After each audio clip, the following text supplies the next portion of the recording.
நல்லா இருந்தா, பெண்களுக்கு பாதுகாப்பு இருந்தா, இல்ல எல்லா இடத்துலையும் போராட்டமே நடக்காத ஒரு ஆட்சியாக இருந்தால் மக்களே ஓட்டு போட்டிருக்க போகிறாங்க. மக்களே தூக்கி போடுறதுக்கு தான் தயாராக இருந்தாங்க. தலைவர் அவங்க செஞ்ச தப்பெல்லாம் சொன்னார், அதனால் அதை தூக்கி போட்டாங்க.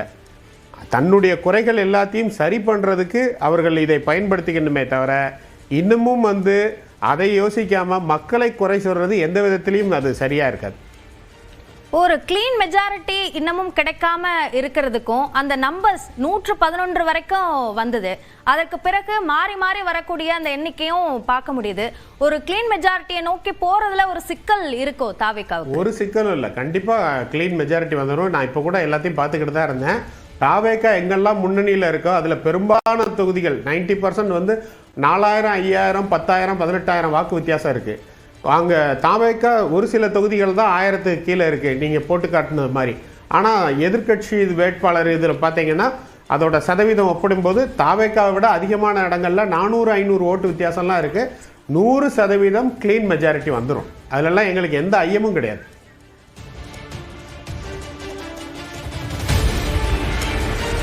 தாவேக்காவுக்கு அந்த கிளீன் மெஜாரிட்டியும் கிடைக்கும் அப்படின்னு 100% கிடைக்கும். 100% கிடைக்கும். இப்போ வேட்பாளர்கள், அதாவது வெற்றி பெறக்கூடியவர்களை நேரில் சந்திக்கிறதுக்கான ஒரு திட்டம் இருக்கு. அதே மாதிரி அது சார்ந்த ஆலோசனை நடத்தப்பட்டிருக்கு. இப்போ தேர்தல் முடிவுகள் வருவதற்கு முன்பாக விடுதி பார்க்கப்படுது. ஒட்டுமொத்தமாக அங்கு வெற்றி பெறக்கூடியவர்களை அங்கு அழைத்து வருவதற்கு அப்படியான சில விஷயங்கள்லாம் சொல்லப்பட்டது. அப்போ அதோட நீட்சியாக அதை பார்க்க வேண்டியிருக்கா?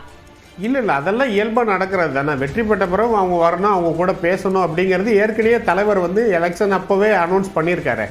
நீங்கள் எல்லோரும் நான் உங்களுக்காக வெயிட் பண்ணுவேன், நீங்கள் எல்லாம் சர்டிஃபிகேட்டை வாங்கிட்டு வாங்க, நம்ம பேசணும், அடுத்து என்ன பண்ணுங்கிற முடிவு எடுக்கணும் அப்படிங்கிறதெல்லாம் இது ஒரு இயல்பான ஒரு இதே தவிர இதுக்கு ஒரு பெருசாக நீங்கள் எதுவுமே இது மேலே பூச தேவையில்லை.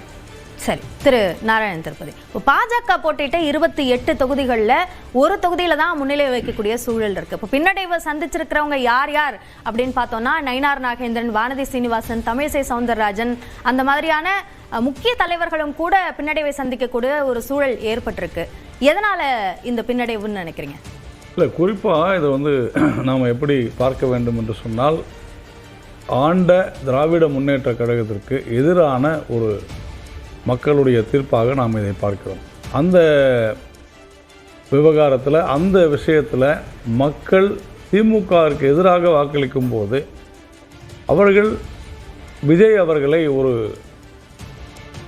திமுகவிற்கு மாற்றாக கொண்டு வர வேண்டும் என்று விரும்பியிருக்கிறார் என்பதை நாம் இந்த 107 அப்படின்னு இப்போது ப்ரொஜெக்ஷனில் இருக்கிறது நம்ம புரிந்து கொள்ள முடிகிறது.